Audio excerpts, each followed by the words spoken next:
Regardless of the characters I portray on TV and on the big screen, my tinnitus once buried me in a negative place where many of you are now, or have been.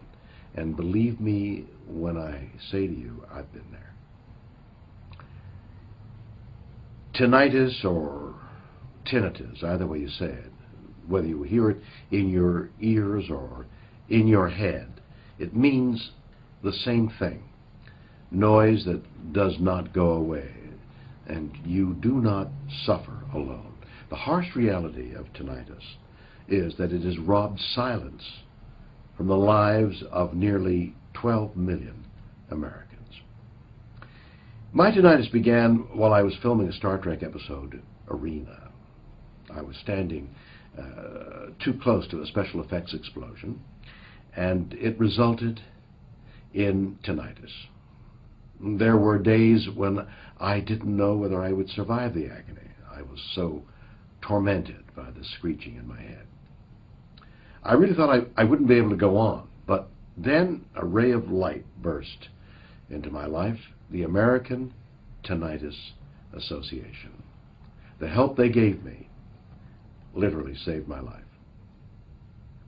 Recently, ATA's Chief Executive Officer, David Fagerly, visited me in Los Angeles and updated me about the work ATA is doing day in and day out to bring us all closer to a cure for tinnitus.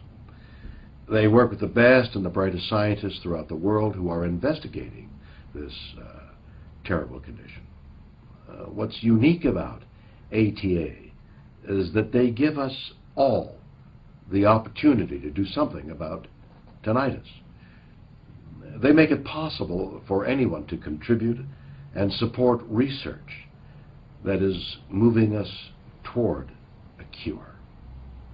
David also informed me of a startling statistic.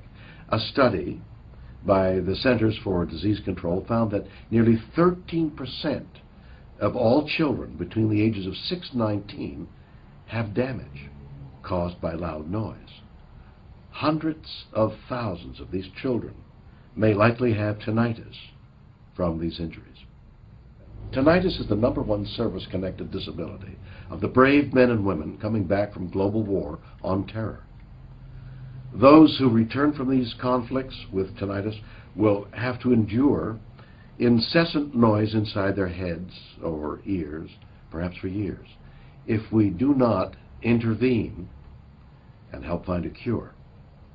I believe we can achieve this goal, and I encourage you to join me in making a generous contribution to the American Tinnitus Association.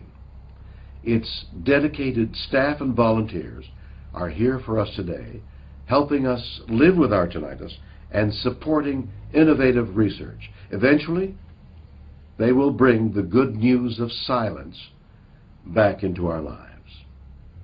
We must band together on this journey to help fund our critically needed association so that one day, not one single person will ever have to bear the agony and distress of tinnitus. From the bottom of my heart, I thank you